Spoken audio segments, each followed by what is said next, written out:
And the polls show a virtual tie between President Obama and Governor Mitt Romney among key swing states. But the national matchups tell a very different story. And now here to break down the numbers for us, Democratic strategist David Mercer and Republican strategist Ford O'Connell. Gentlemen, thanks very much for joining us. Good to have you here on Thank you. Good to be Mother's here. Day. Happy Mother's Day to everybody. Yeah, Happy Mother's Day. Even to my mother who's watching. Okay. Let's take a look at some of these recent polls. They really are intriguing. First off, let's take a look at the Real Clear Politics average right now, which was done through April 27th through the 10th of May. Has Obama at 46.7%. And also Romney at 45.4%. The Rasmussen tracking poll is a really interesting one. It has Romney at 50%, Obama at 43%. Romney up by 7 points there. What do you guys read into this? The way I see it is the polls are polls, but they're not the Electoral College vote.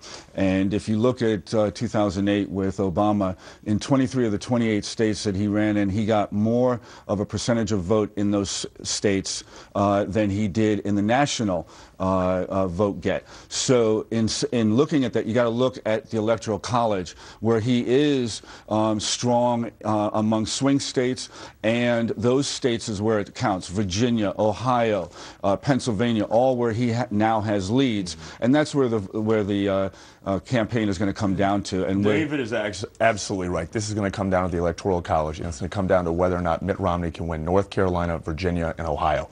If he can do that, he'll be the next president of the United States. But a big issue for Mitt Romney right now is the likability gap that he has with President Obama. Right. President Obama's got a 29-point edge on him, and Mitt Romney needs to make that up. We'll take a look at that likability gap in just a second. But first, I do want to get to these swing state polls. USA Today Gallup poll did one recently, which has Obama at 47%, Romney at 45% in states Colorado, Florida, Iowa, Michigan, Nevada, New Hampshire, New Mexico, North Carolina, Ohio, Pennsylvania, Virginia, and Wisconsin. It's within the margin of error, neck and neck there. Absolutely true, and we know that when it comes down to those margin of errors, you make it up with the ground forces. Obama has 25 state offices in Florida.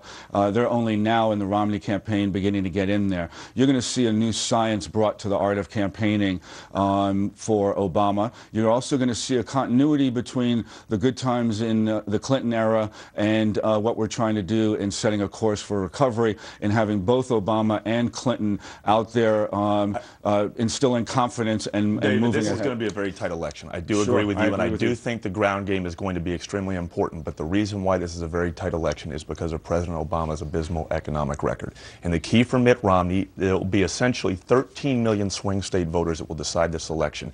And the key for Mitt Romney is to get those independents and moderates in his column. And if he can do that, President Obama is going to be packing his bags and scheduling a heck of a lot more tea time. One of the great strengths of Romney in the Republican primary battle was his ground game. In fact, he had the institutional work put out before him to a much greater degree than all the other candidates. Do you agree that he lacks the ground game? That in that it was the air game. President Obama is the New York Yankees of ground game, and essentially the RNC and Team Romney are really going to have to pour over this, and it's going to come out to who can turn out their base better, and that is really where the Republicans need to make up ground. And if they can do it, President Obama will be out of a job. I'll say two things. One, it was an air game, and he blew them out with super PAC money, his opponents in the primary. It was not necessarily a ground game. That's one. Secondly, and with regard to what was just said by Ford, is that, look, when you're losing votes in the Hispanic community, when you're in a gender gap with women and losing votes there,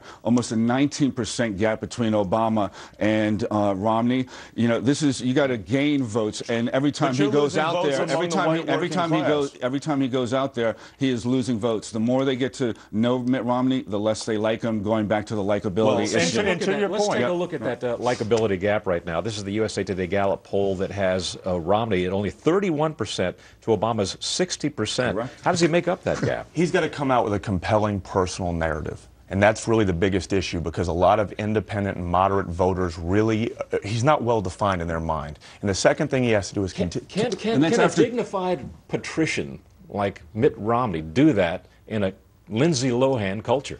Yes, I think he can, but he has to go back to why he was an American success story as a businessman. He has to discuss why he was a competent governor. Most people don't know a heck of a lot about Mitt Romney, and if he can do that, he's going to close this likability gap. Look, since this is his second run for president, and he's got a likability of 30%. The guy is in trouble, and they got to find, as Ford did say, a narrative that is compelling, and they have been fumbling on that for not only this election, we but don't last have to win the likability 2008. gap. We just have to close that gap. And if we can close that gap, Mitt Romney is going to win this election. But that is the job, because right now President Obama is staying afloat because of likability and superior messaging. That's the bottom line. That is correct. I agree.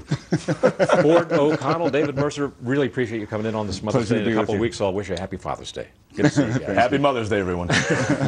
At least 5